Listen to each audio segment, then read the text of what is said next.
नमस्कार। आज भारत जोड़ो यात्रा का 48वां दिन है। इन 48 दिनों में 7 दिन विश्राम का दिन थे। 41 दिन भारत जोड़ो यात्रा सड़क पर उतरा था। इन 41 दिनों में करीब 1270 किलोमीटर पूरा हो चुका है, यानी कि कुल मिलाकर 1/3 अब तक पूरा हो चुका है। परसों 50वां दिन है। भारत जोड़ो यात्रा फिर से शुरू होगी तेलंगाना के महबूब नगर जिले से। पिछले 48 दिनों में 4 राज्यों से गुजरा है भारत जोड़ो यात्रा। तमिलनाडु, केरला, कर्नाटका और आंध्र प्रदेश। और परसों हम तेलंगाना में आए, पर तेलंगाना में यात्रा पूरी तरीके से परसों शुरू होगी। इन 4 राज्यों में 18 जिले से गुजरा है। तमिलनाडु में 2 जिले, केरला में 7 जिले, कर्नाटक में 7 जिले और आंध्र प्रदेश में 7 जिले। तो कुल मिलाकर 18 जिले कवर हो चुके हैं। और तेलंगाना में अगले 11 दिनों में, परसों से 11 दिनों में 8 जिले और कवर होंगे। तेलंगाना के बाद हम नांदेड़ आएंगे महाराष्ट्र में, और महाराष्ट्र में करीब 16 दिन भारत जोड़ो यात्रा पूरा होगा। उसके बाद मध्य प्रदेश और उत्तर प्रदेश, उसकी घोषणा हम करते रहेंगे। रोज औसत के तौर से भारत जोड़ो यात्रा 21 किलोमीटर कवर कर रहा है, पैदल 21 किलोमीटर।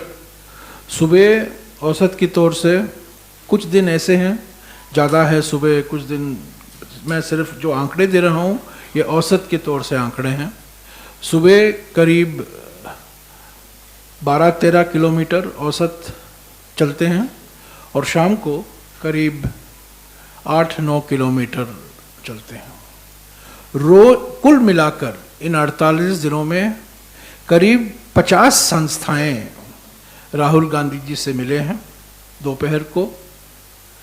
ये अलग अलग संस्थाएं हैं, युवा संस्थाएं हैं, महिला संस्थाएं हैं, ट्रेड यूनियन के संस्थाएं हैं, सामाजिक कार्यकर्ताओं की संस्थाएं हैं, सिविल सोसाइटी संस्था, नागरिक संस्थाएं हैं। और करीब 50 ऐसे संस्थाएं राहुल जी से मिले हैं और अलग अलग मुद्दों पर बात हुई है। खास तौर से किसान से संबंधित मुद्दे, हर जगह यही मुद्दा उठाया गया है, किसान कितना पीड़ित है। दूसरा मुद्दा जो हर जगह हमें देखने को मिल रहा है, बातचीत करने का मौका मिल रहा है और दस्तावेज पेश किए जा रहे हैं, वो बेरोजगारी के ऊपर, और ख़ास तौर से छोटे और लघु उद्योग जो बंद पड़े हुए हैं तमिलनाडु में, केरला में, कर्नाटका में, आंध्रा में, उनके बारे में रिप्रेजेंटेशन दिए गए हैं राहुल जी को। और तीसरा मुद्दा महंगाई का है, और ख़ास तौर से जीएसटी की वजह से जो आवश्यक सामग्री है जो रोज़ाना इस्तेमाल होता है, उनके जो दाम बढ़े हैं जीएसटी की वजह से, उनके संदर्भ में कई चिंताएं जताई गई हैं। तो 50 संस्थाएं कुल मिलाकर राहुल जी से मिले हैं इन 48 दिनों में। करीब 50 ऐसी संस्थाएं हैं जो राहुल जी के साथ चले हैं। उन्होंने कोई दस्तावेज नहीं पेश किया, पर चले हैं। जो मैंने पहले कैटेगरी कहा था, उसका जिक्र किया था, वो ऐसी संस्थाएं हैं जो आधे घंटे, पौने घंटे के लिए रोज़ दोपहर को राहुल जी से मिलते हैं। पर इसके अलावा ऐसे भी संस्थाएं हैं जो उनके साथ चलते हैं, जो वॉक द टॉक होता है। और 50 ऐसे संस्थाएं हैं पिछले 48 दिनों में, जिन्होंने राहुल जी के साथ कुछ समय बिताया, 10 मिनट, कुछ लोग 15 मिनट, कुछ लोग 20 मिनट, और जो उनके मन में था उन्होंने राहुल जी को अवगत कराया। कर्नाटक में इन 48 दिनों में राहुल जी ने 4 प्रेस कॉन्फ्रेंसेस संबोधित किए हैं। एक तमिलनाडु में, एक केरला में, एक कर्नाटका में और एक आंध्र प्रदेश में, और हर एक राज्य में एक प्रेस वार्ता होगी उनकी। 31 तारीख को हैदराबाद के पास 5वां प्रेस इंटरैक्शन होगा। 4 विशाल रैली को संबोधित किया है राहुल जी ने पिछले 48 दिनों में, कन्याकुमारी में, त्रिशूर में, बेल्लारी में और रायचूर में। ये 4 विशाल सभा थे, रैली थे, पार्टी की ओर से आयोजित किया गया। और इसके अलावा इन 48 दिनों में करीब 35 ऐसे नुक्कड़ सभाएं, पब्लिक मीटिंग, छोटे छोटे पब्लिक मीटिंग 7, साढ़े 7, 8 बजे को, जब उस दिन का भारत जोड़ो यात्रा पूरा होता है, उन्होंने इन सभाओं को भी संबोधित किया। पर विशाल रैली, जो पब्लिक रैली है, वो 4 हैं। शुरुआत तो 7 सितंबर को हुई थी कन्याकुमारी से, उसके बाद त्रिशूर में, केरला में, और कर्नाटका में 2, एक बेल्लारी में, और चौथा वाला, और मैं समझता हूँ सबसे सफल रैली, सबसे विशाल रैली जो हुआ है वो रायचूर में हुआ था। तो 1/3 भारत जोड़ो यात्रा पूरा हो चुका है, और जिस रफ्तार से हम जा रहे हैं, मैं उम्मीद करता हूं कि फरवरी के 20 तारीख तक हम कश्मीर पहुंचेंगे। हो सकता है कि उसके पहले भी पहुंच पाए, पर जिस रफ्तार से हम जा रहे हैं, तो 20 और 25 के बीच में हम ये कह सकते हैं कि भारत जोड़ो यात्रा पूरा हुआ। लोगों की उत्साह देखने लायक है। लाइव स्ट्रीम हो रहा है, आप लोग सब देख रहे हैं, और कई लोग आ रहे हैं सड़क पर। कांग्रेस समर्थक आ रहे हैं, कांग्रेस कार्यकर्ता आ रहे हैं, कांग्रेस आलोचक आ रहे हैं, और जो किसी राजनीतिक दल में कोई समर्थन नहीं है, तो दिलचस्पी नहीं रखते हैं, वो भी आए हैं, जो कि न्यूट्रल आदमी है, न्यूट्रल महिलाएं हैं।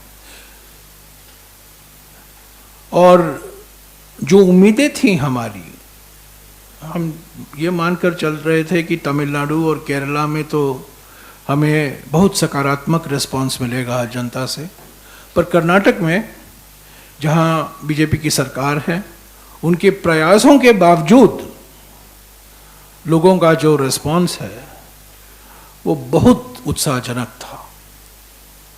आंध्र प्रदेश में भी, आंध्र प्रदेश की सरकार की ओर से काफ़ी कोशिश की गई कि यात्रा में कई बाधाएं डाली गई, पर उसके बावजूद अनंतपुर ज़िले में और कर्नूल ज़िले में लाखों लोग, महिलाएं, युवा और समाज के हर वर्ग के लोग भारत जोड़ो यात्रा का स्वागत किया। तो मैं कह सकता हूं 48 दिन के बाद, 4 राज्यों के बाद, 18 जिलों के बाद, 4 पब्लिक रैलियों के बाद, 35 नुक्कड़ मीटिंगों के बाद, 4 प्रेस कॉन्फ्रेंसेस के बाद, मैं ये बिल्कुल विश्वास के साथ कह सकता हूं कि जिस मकसद के साथ भारत जोड़ो यात्रा की शुरुआत की गई थी, जो कल्पना की गई थी उदयपुर में, और जिस मकसद से उसके लिए प्लानिंग भी किया गया और 7 तारीख को उसकी शुरुआत हुई कन्याकुमारी से, वो पूरा हुआ है। अभी और राज्य बाकी हैं। अभी हम मध्य भारत और उत्तर भारत में प्रवेश हो रहे हैं, और हम उम्मीद करते हैं कि जिस तरीके से संगठन ने कांग्रेस संगठन ब्लॉक के स्तर पर, जिले के स्तर पर, राज्य के स्तर पर जिस तरीके से संगठन ने एकजुट होकर भारत जोड़ो यात्रा में वो शामिल हुए, वही हमें महाराष्ट्र, मध्य प्रदेश, उत्तर प्रदेश, हरियाणा, दिल्ली, पंजाब, राजस्थान और जम्मू और कश्मीर में भी देखने को मिलेगा। तो मैं आपको निमंत्रण देता हूं, 31 तारीख को प्रेस कॉन्फ्रेंस है हैदराबाद में, और मैं कोशिश कर रहा हूं कि अगले महीने हम कुछ लोगों, पत्रकारों का वॉक द टॉक भी कराएं राहुल जी के साथ। मैं कोई आपको प्रॉमिस नहीं करता हूं, पर मैं कोशिश कर रहा हूं कि आप लोग मैं जानता हूं कि आप लोग 5-10 मिनट उनसे विशेष बात करना चाहते हैं, पर एक ही शर्त पर मैं उसको आगे ले चलूँगा कि आप 3 या 4 दिन चलें, एक्चुअली 20 किलोमीटर चलें 3 दिन, तब आपको एक इनाम मिलेगा वॉक द टॉक 3 दिन के बाद। मैं उम्मीद करता हूं कि जब भारत जोड़ो यात्रा मध्य प्रदेश में आएगा, या करीब 18-19 नवंबर को, तब हम इसका आयोजन करेंगे। चैनलों और जो पत्रकार हैं जो उनसे विशेष बात करना चाहते हैं 10-15 मिनट के लिए, मैं कोई वादा नहीं करता हूं, पर मैं ज़रूर इसका कोशिश ज़रूर करूंगा। ऐसे तो मैं धन्यवाद भी देना चाहता हूं कि कवरेज बहुत सही रहा है, बहुत सकारात्मक रहा है, कांग्रेस के नैरेटिव में बदलाव आया है, और मैं आपका शुक्रगुजार हूं कि आप लोगों ने इसको बहुत गंभीरता से ली है और जो हमारा संदेशा है आप लोगों तक पहुंचा रहे हैं। तो ये बहुत सकारात्मक कदम है, और अगले 50 दिन में कठिन राज्य हैं। हम अभी मध्य और उत्तर भारत में आ रहे हैं जहां हमारा संगठन इतना मजबूत नहीं है जितना कि केरला में है या कर्नाटका में है या तेलंगाना में है। पर मैं कहना चाहता हूं कि आंध्र प्रदेश में जहां हमारा वोट प्रतिशत 2% है, वहां जिस तरीके से मोबिलाइजेशन हुआ और जिस तरीके से लोग आए सड़क पर, जैसा कि मैंने कहा राज्य सरकारों के प्रयासों के बावजूद वो आए, वो हमें विश्वास दिलाता है कि हम जहां हमारा वोट शेयर नहीं है, जहां हमारा संगठन भी कमज़ोर है, भारत जोड़ो यात्रा की वजह से एक नई जान और एक नई उमंग आएगी, और यहाँ भी भारत जोड़ो यात्रा बहुत सफल होगी। Yes sir. नांदेड़ को 7 तारीख हम पहुँच रहे हैं, और मैं जानता हूँ कि आप क्या सवाल पूछने वाले हैं। मैं उसका कंफर्मेशन आपको शाम तक दे दूँगा। मुझे जानकारी मिली, शरद पवार जी हमारा स्वागत करेंगे। मेरे पास अभी 100% उसका कंफर्मेशन नहीं है, पर मैं उनसे बात करके आपको जानकारी दूंगा। एक मिनट।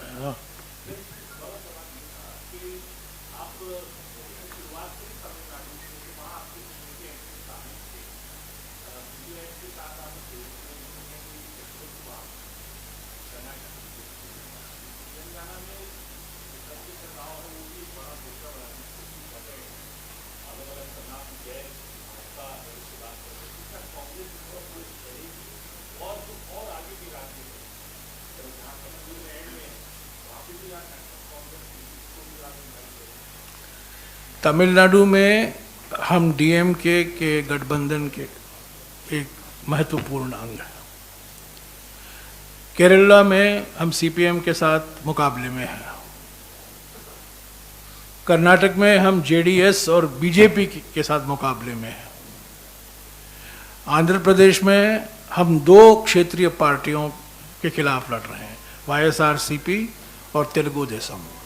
तेलंगाना में हम टीआरएस और बीजेपी के खिलाफ हैं, लड़ रहे हैं। हम उम्मीद करते हैं और मुझे विश्वास है कि जब हम महाराष्ट्र में प्रवेश होंगे तो एमवीए के जो पार्टियां हैं वो हमारा स्वागत करेंगी और वो भारत जोड़ो यात्रा में भाग लेंगी। पर उसका डिटेल जो है मैं आपको आज शाम तक बता दूंगा। एक सॉरी, MVA के जो हमारे घटक दल हैं, हमने पहले से कहा है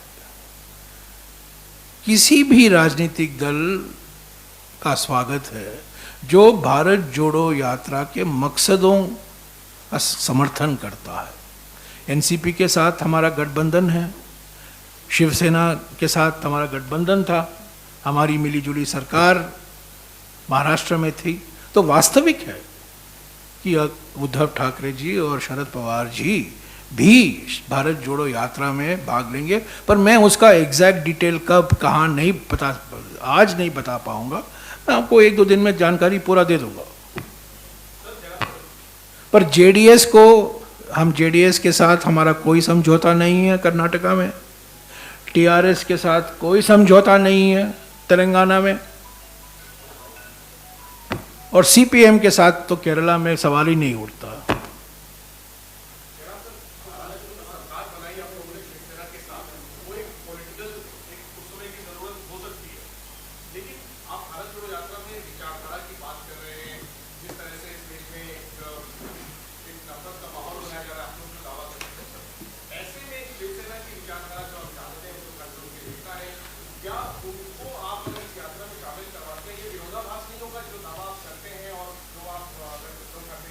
हमने पहले दिन से कहा है कि जो कोई संस्था, जो कोई राजनीतिक दल भारत जोड़ो यात्रा के मकसदों में विश्वास रखता है वो स्वागत है भारत जोड़ो यात्रा में।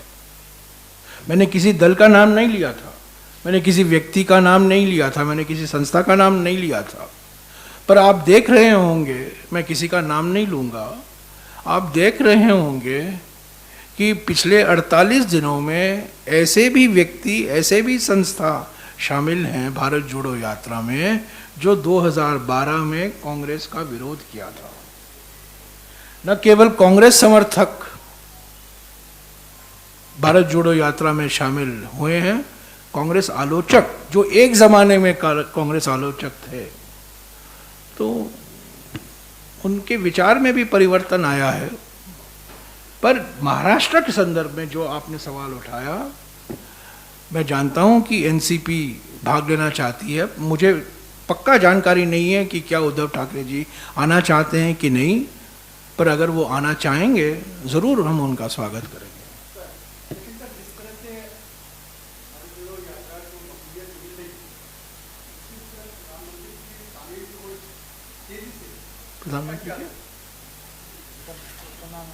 प्रधानमंत्री क्या हाँ? मैं भारत जोड़ो यात्रा की बात कर रहा हूँ यार, आप प्रधानमंत्री की ओर क्यों ले जा रहे हो? हम अपना काम करेंगे, प्रधानमंत्री अपना काम करेंगे। हमारा काम है, मैंने पहले दिन से कहा है, आर्थिक विषमताएं बढ़ रही हैं, सामाजिक ध्रुवीकरण को बढ़ावा दिया जा रहा है और राजनीतिक तानाशाही एक वास्तविकता है हमारे देश में। और ये 3 मुद्दे हैं जिनके खिलाफ भारत जोड़ो यात्रा अपनी आवाज़ उठा रही है।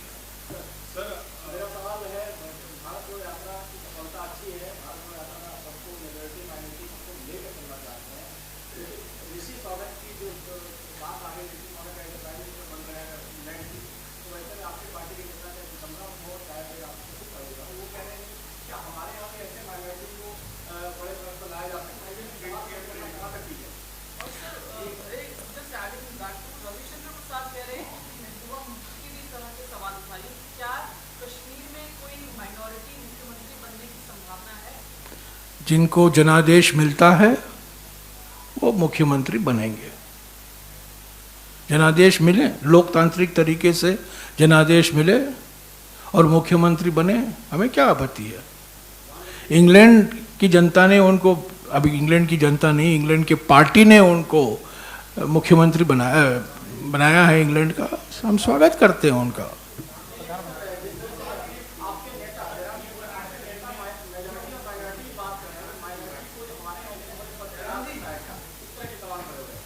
माने हमें ये नौबत आ गई है कि हिंदुस्तान भारत को इंग्लैंड से अनेकताओं को कैसे सम्मान देना, हमें उनसे सबक लेना पड़ता है। मिसाल हमारे हजारों साल से अगर हमारे दुनिया में एक मिसाल था अनेकताओं का जश्न मनाने का, अनेकताओं को सम्मान देने का, वो हिंदुस्तान था। पर पिछले 8 सालों में जो हम देखे हैं, मैं नहीं समझता हूँ कि हमें किसी और देश से सबक सीखने की ज़रूरत है। हमारा समाज ही अनेकता में एकता है। कई सालों से हम कहकर आ रहे हैं कि अनेकताओं का हम सम्मान करते हैं, अनेकताओं को हमें एक समान बराबर जगह देते हैं, संविधान में दिया गया है, उनको उनका अधिकार दिया गया है, और हमें किसी और देश से सबक सीखने की ज़रूरत नहीं है। हमारी एकता अनेकताओं से ही मजबूत होगी। अगर हम अनेकताओं को दबाएंगे, अगर हम यूनिफॉर्मिटी लाएंगे, एक बराबरता, एक समानता लाएंगे, हमारी अनेकता से एकता बनेगी। ऐसा नहीं हो पाएगा। यूनिटी इन डाइवर्सिटी 100 साल से हम कह रहे हैं, एकता में अनेकता। मैं उससे एक कदम आगे बढ़ रहा हूँ, अनेकता से ही एकता। तो हमें अनेकताओं का सम्मान करना, और भारत जोड़ो यात्रा का मकसद यही है। भाषा, धर्म, जाति, अलग अलग तरह के अनेकताएं हैं हमारे देश में, और हमें देखने को मिल रहा है। मैं आपको एक मिसाल देता हूँ। कर्नाटका में कुछ दिन पहले हम ऐसे लोगों से मिले जो ऐसे भाषा बोलते हैं जिसका स्क्रिप्ट नहीं है। ये लिंग्विस्टिक माइनॉरिटी है। हम लोग जब माइनॉरिटी बात करते हैं, हमेशा रिलीजियस माइनॉरिटी हमारे मन में आता है, पर कुछ हमारे देश में कई जगह हैं जहाँ लिंग्विस्टिक माइनॉरिटी हैं। मुश्किल से आपको 10,000, 15,000, 20,000 लोग ये भाषा बोलते हैं। वो भी हमारे देश के नागरिक हैं, उनको भी संवैधानिक अधिकार दिया गया है, और उनको भी हमें सुरक्षित रखने की ज़रूरत है। तुलु है, कोडुआ है, बेरी है, ऐसे भाषाएं किनको जानकारी है? हम लोग हिंदी बोलते हैं, अंग्रेज़ी बोलते हैं, कन्नड़ा बोलते हैं, तमिल बोलते हैं, पर ऐसे छोटे छोटे भाषाएं हैं, 10,000 लोग, 15,000 लोग, 20,000 लोग बोलते हैं। तो उनको भी हमें सुरक्षित रखना है, वो भी भारतीय नागरिक हैं।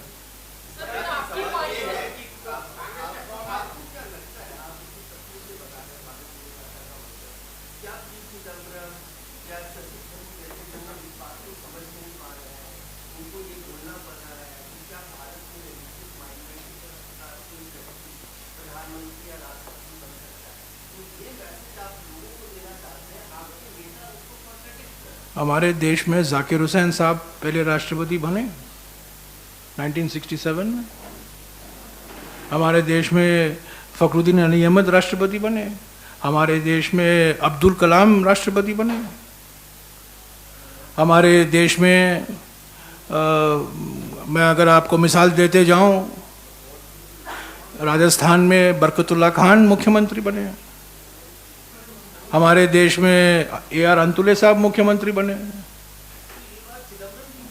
उनसे पूछे ना, उनसे पूछिए। मैं भारत जोड़ो यात्रा की बात कर रहा हूँ। मैं और किसी व्यक्ति के बारे में जो कहा है उनकी टिप्पणी नहीं करूँगा, और मैंने देखा भी नहीं है उन्होंने क्या कहा है। तो उनसे पूछिए। मैं भारत जोड़ो यात्रा पर मैं बोलूँगा, और किसी और के वक्तव्य पर मैं नहीं बोलूँगा। कांग्रेस एक लोकतांत्रिक पार्टी है। भारत जोड़ो यात्रा लोकतंत्र की शहनाई बजा रही है। भारतीय जनता पार्टी एक तंत्र का तोप चला रहा है।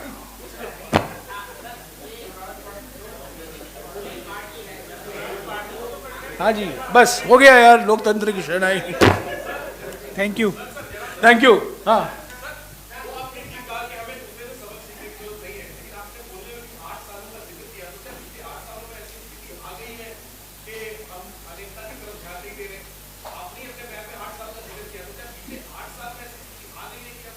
नहीं, पहले मैं 8 सालों का विशेष जिक्र किया क्योंकि